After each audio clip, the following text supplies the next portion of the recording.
Senhoras e senhores telespectadores da TV Otimista, senhoras e senhores internautas do blog do Edson Silva, estamos começando o nosso programa, lembrando que ontem nós abrimos este programa destacando a informação de que a decisão da Petrobras de desfazer a venda da Lubinol, a empresa produtora de asfalto, a mais importante do país, que é instalada em Fortaleza, traria uma grande complicação para a própria empresa e, de resto, para o país, em razão da quebra de contrato e, por extensão, a dificuldade de se ter certeza do sistema jurídico dos nossos negócios. Hoje, o jornal O Estado de São Paulo traz o seu primeiro editorial com o título Negócios desfeitos, reputação em risco. Basicamente o que nós comentamos ontem. Vamos conhecer a parte final desse editorial do jornal O Estado de São Paulo. Letícia. Olá, Edson. Olá a todos que acompanham o nosso programa desta quinta-feira. Bom, de acordo com o editorial do Estadão, a parte da opinião, negócios à parte, o que está em jogo no momento é a credibilidade da companhia e do próprio país. Nas últimas décadas, ao contrário de outros países da América Latina, o Brasil caminhou para a criação e fortalecimento de marcos regulatórios e a atração de investimentos privados para atividades de prospecção, produção e refino de petróleo. Agora, parece se aproximar da visão estatal e nacionalista de Venezuela, Bolívia, Equador e Argentina, que, ao que se sabe, não trouxe qualquer benefício. Ao contrário, praticamente na marra, usando estratagemas, alguns mais e outros menos explícitos, o governo e a direção da Petrobras têm conseguido burlar uma infinidade de regras de governança que pretendiam imunizar a empresa contra velhas trapaças, depois do desgaste sem precedentes do Petrolão, o maior esquema de corrupção da história brasileira. Normas que têm sido desobedecidas uma a uma desde a proibição de políticos em cargos de comando sem a devida quarentena, até a participação direta de membros do governo na instância decisória do Conselho de Administração. É preocupante assistir a guinada em curso na Petrobras, ainda mais considerando que as vendas de ativos foram uma alternativa à redução de um endividamento monstruoso. A reversão dos negócios deve custar muito caro à empresa e ao país. Bom, os servidores do Estado do Ceará estão mobilizados em defesa de um aumento salarial ou reajuste salarial a partir de janeiro de 2024, data base deles. Eles pedem 30% de reajuste. Um sonho, talvez. Ontem, na sede do Ministério Público Estadual, aconteceu uma audiência pública com representantes das diversas categorias, com o pessoal do Ministério Público, de auditores do Tribunal de Contas, na pessoa do auditor de contas do TCE de Sergipe e presidente da Associação Nacional dos Auditores de Conta, onde eles discutiram a questão salarial e também trataram da precarização dos serviços públicos, em razão da grande quantidade de terceirizados na administração pública. O encontro foi comandado pelo promotor de justiça José Ciderlândio. Vamos ouvi-lo. Boa tarde a todos. O objetivo dessa audiência pública é ouvir a sociedade e os órgãos de controle para que o Ministério Público possa definir um projeto estratégico relacionado à atuação em relação à precarização das relações de trabalho. E para isso, sendo muito importante a atuação da rede de controle por meio da cooperação. Todos aqui presentes vão buscar contribuir, trazendo sugestões para como deve ser esse enfrentamento. O objetivo da audiência pública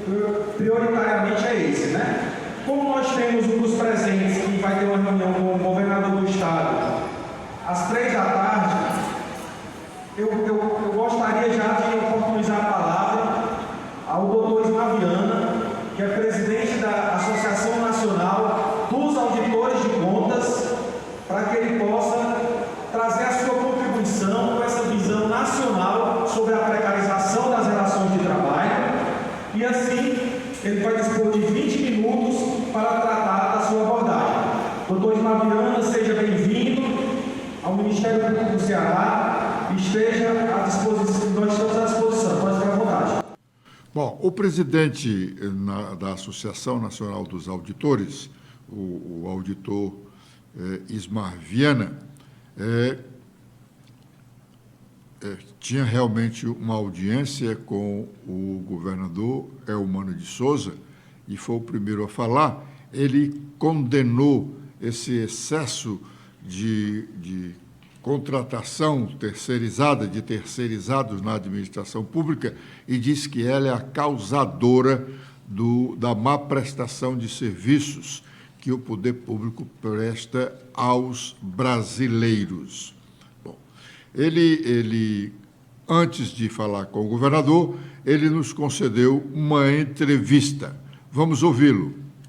E ao disco, governador, você pode dizer? A gente vai fazer uma visitação institucional, senhor governador, porque ele foi empossado, nós não fizemos essa visita, então eu aproveitei a ocasião aqui do evento para poder visitá-lo neste encontro. Entendeu? Mas vai tratar também dessa história da precarização dos... Deverá ser esse objeto, assunto vai ser transversalmente, não é só o objeto principal dessa reunião. De que forma os tribunais de contas podem avançar nesse? Olha, primeiro... Nós temos hoje uma precarização muito grande exatamente por conta da terceirização. Por exemplo, nós chegamos aqui no Ceará porque não sabemos quantos terceirizados tem a Secretaria de Saúde. Pronto. A Lei 14.133, que é o novo marco de licitações e contratos, traz uma vedação expressa a essas indicações em terceirizações. Inclusive, tem um nepotismo dentro das terceirizações agora. Então, os órgãos de controle, eles podem atuar dentro dessas bases, certo? Evitando que essas transformações, essas terceirizações, elas sirvam como instrumento para burla de contratações por meio de concurso público. Então, cabe ao tribunal também verificar essa legalidade. Eu poderia constatar que há nepotismo do mesmo modo que nós constatamos na outra área da administração? Sim, se há uma terceirização, a própria lei veda expressamente que se indique qualquer terceirizado, sob pena de configurar o nepotismo. Então, esse marco de licitações já trouxe basicamente isso. Quer dizer que eu, secretário de Estado, por exemplo, não posso indicar? Não, terceirizado não. A lei veda expressamente, inclusive tem, mesmo antes da lei, a própria IN 05/2017, aplicável à União, também traz essa centralização exatamente para evitar que essas terceirizações elas constituam realmente burla ao concurso público específico. Até aqui, os tribunais de contas não têm agido com muita eficiência com relação a isso. Não é? Ao ponto de se discutir até se o terceirizado entra na conta dos gastos de pessoal estipulado pela Lei de Responsabilidade Fiscal. Entra ou não? Sim, se efetivamente essa terceirização ela não for de serviço, mas de pessoal, ou seja, travestida como sendo de serviço, deve sim integrar o cômputo até para garantir uma rigidez nesses gastos com o pessoal. Vamos lá. Mas hoje isso não é entendido pelo Tribunal de Contas Nacionais. Há divergências, certo, de cada tribunal, certo? Como a gente não tem uma uniformização nesse ponto, em razão da autonomia federativa, os estados acabam se adotando entendimentos dispares. Com o governador Eumano de Freitas, deve ter sido a última audiência que o governador concedeu ontem, porque à noite ele já viajou para os Emirados Árabes, onde ficará até o próximo dia 5 de dezembro. Com relação à entrevista do Dr. Ismar, é interessante esse fato que ele destacou do nepotismo na contratação de terceirizados. Isso é uma prática muito comum. Como o nepotismo tradicional, aquele que uma autoridade emprega o seu familiar num outro organismo de onde o chefe é um amigo seu e há troca, ele emprega os familiares dele lá e emprega os familiares do amigo aqui.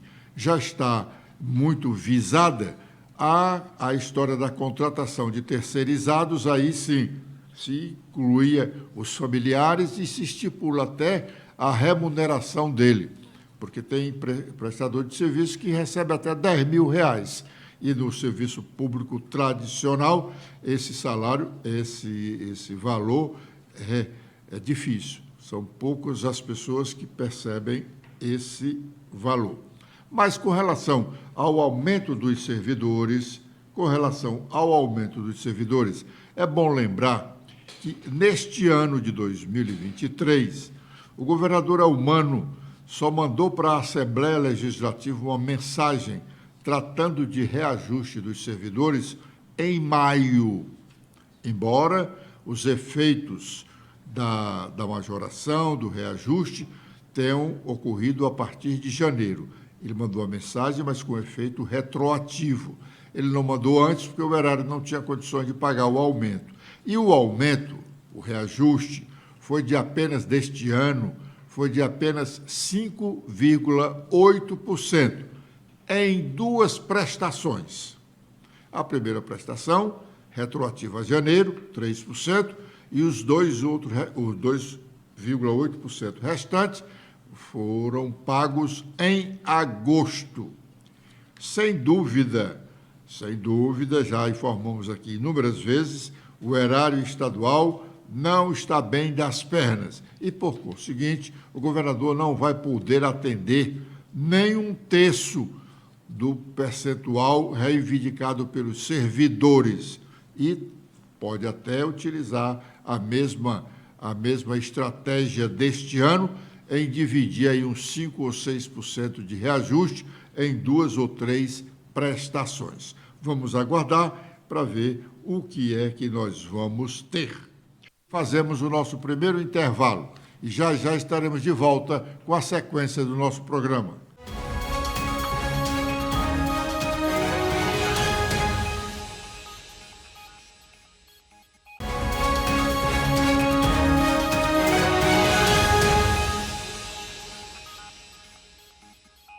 Está procurando, e também é senador licenciado, representante do Maranhão. O ministro Flávio Dino está procurando os senadores para pedir votos para a aprovação do seu nome para ministro do Supremo Tribunal Federal. Ontem, após algumas visitas aos seus colegas senadores, Dino, para minimizar os efeitos da repercussão que deu a decisão do presidente Lula de indicá-lo para o Supremo, ele disse que ministro do STF não tem lado político. Vamos ouvi-lo. Tenho conversado, tenho dialogado já com vários colegas senadores e senadoras, visando a sabatina e a submissão da indicação feita pelo presidente Lula ao plenário do Senado, ao CCJ, e em seguida ao plenário do Senado. Tenho muita tranquilidade, muita serenidade nesse diálogo, porque apresento sempre dados objetivos que são conhecidos de todos, relativos à trajetória profissional no campo jurídico, e tenho uma relação muito próxima do mundo político, porque faço parte dele. Então, estar aqui no Senado é uma alegria, é uma honra e é estar em casa. Então, eu já comecei, na verdade, desde o dia que o presidente Lula anunciou na segunda-feira, e vou prosseguir nessa agenda com muita constância, perseverança, mas, ao mesmo tempo, tranquilidade, serenidade, porque a estas alturas, claro, os colegas senadores e senadoras conhecem bastante as razões pelas quais eu aqui estou em busca dessa aprovação do plenário do Senado. E farei, e tenho feito esse diálogo sempre com muito respeito, com muita humildade, muita ponderação, acerca desse lugar ou da importância do Supremo Tribunal Federal para que haja harmonia entre os poderes. Nós não podemos viver um país em que haja dissensões ou divergências tais que impeçam o andamento das políticas públicas, das medidas legislativas que o país precisa. E o Supremo Tribunal Federal, como uma instância de segurança jurídica, guardião das regras do jogo, deve ser também esse vetor de harmonia no nosso país. E esse é o sentido principal dessa interlocução que eu busco fazer nesse momento entre a política, que eu tenho a honra de integrar, com essa trajetória profissional do direito e, quem sabe, tendo a honra da aprovação do Senado, cujo veredito será no dia 13, prosseguir nesse diálogo interinstitucional e entre os poderes nos termos da Constituição, que consagra a independência entre os poderes, mas, no mesmo preceito, determina que haja, além da independência, harmonia. Na verdade, para mim, nessas matérias, não existe governo-oposição. Esse é um tema do país. E quem vai ao Supremo, ou pretende ir ao Supremo, evidentemente, ao vestir uma toga, deixa de ter lado político. Então, para mim, eu não olho se é governo, se é oposição, se é partido A, B ou C. Eu olho para o país, eu olho para a instituição. Bom, agora é o momento de sabermos quais as nossas manchetes. Letícia. Bom, com os destaques do nosso blog, temos que foi publicado no Diário Oficial da União empresa que fará descarte das urnas 100% ecológico. A vencedora do leilão do Tribunal Superior Eleitoral, a NGB, Recuperação e Comércio de Metais, deve reciclar mais de 1.779 toneladas de material das urnas mais antigas, a do modelo de 2009. A Comissão Mista de Orçamento avalia obras que podem ficar sem recursos do orçamento de 2024. O Congresso Nacional avalia as obras com indícios de irregularidades graves apontadas pelo Tribunal de Contas da União na lei orçamentária em vigor, no projeto do orçamento do próximo ano e nas decisões mais recentes do tribunal, avaliando o custo-benefício de manter os recursos para estas obras.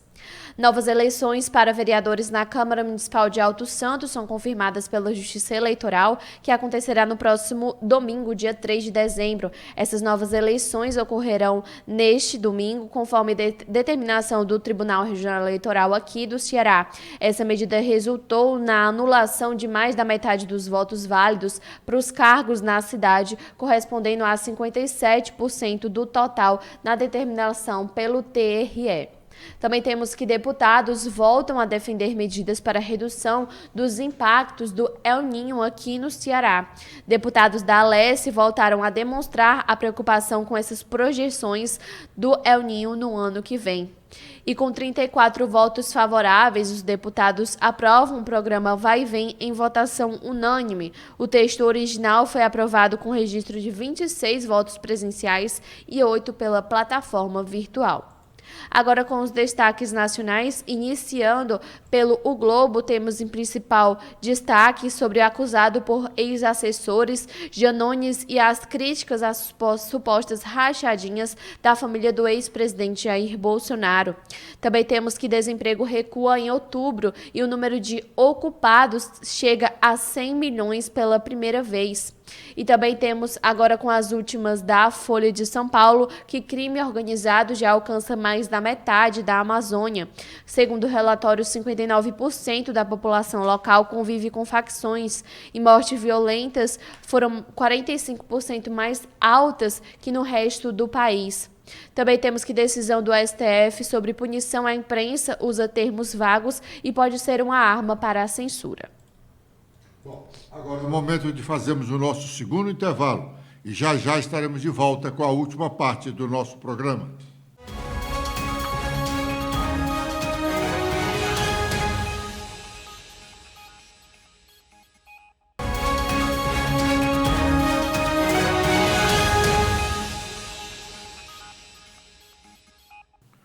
Bom, hoje, como lembramos recentemente, agora ainda nesta semana, faz exatamente um mês que o Ciro Gomes disse no evento do PSDB que obras do governo do estado do Ceará precisamente na Secretaria de Infraestrutura, comandada por um dos mais próximos aliados à família Gomes, a partir do Cid Gomes, que é o Quintino Vieira, só estão sendo feitas com o pagamento de propina. E também, segundo ele, a CAGES e o DETRAN, duas empresas do Estado que mais arrecadam, concorre com a Secretaria da Fazenda, também estaria nesse rol citado por Ciro Gomes. Até agora, um mês depois, o Ministério Público Estadual não se pronunciou sobre a grave acusação do ex-governador e ex-ministro Ciro Gomes. A Assembleia, idem. Aliás, não é à toa que algumas pessoas dizem que a Assembleia e o Ministério Público Estadual são as duas mais importantes secretarias do governo do Estado. Atenção, repetindo. Algumas pessoas dizem que a Assembleia e o Ministério Público Estadual são as duas mais importantes secretarias do governo do Estado. Há alguns petistas, nesse caso das declarações da afirmação, a acusação do Ciro, alguns petistas chegaram a dizer que o governador ia fazer uma interpelação judicial para Ciro confirmar ou desmentir o que dissera. Interpelação judicial, repito, nos dias de hoje, é medida inócua, é utilizada para quem quer fazer esquecer a discussão de algum tema polêmico, e como este, sobretudo como este, principalmente. O Ministério Público vai ser cobrado, porque é obrigação dele propor a ação criminal contra os entes do governo acusado, o que forçará Ciro a confirmar e aprovar o que disse. Com esta informação, este comentário, nós estamos encerrando o nosso programa de hoje, prometendo estar de volta amanhã neste horário. Letícia. Eu também faço meus agradecimentos a todos que acompanharam o nosso programa de hoje. Espero revê-los amanhã. Até lá!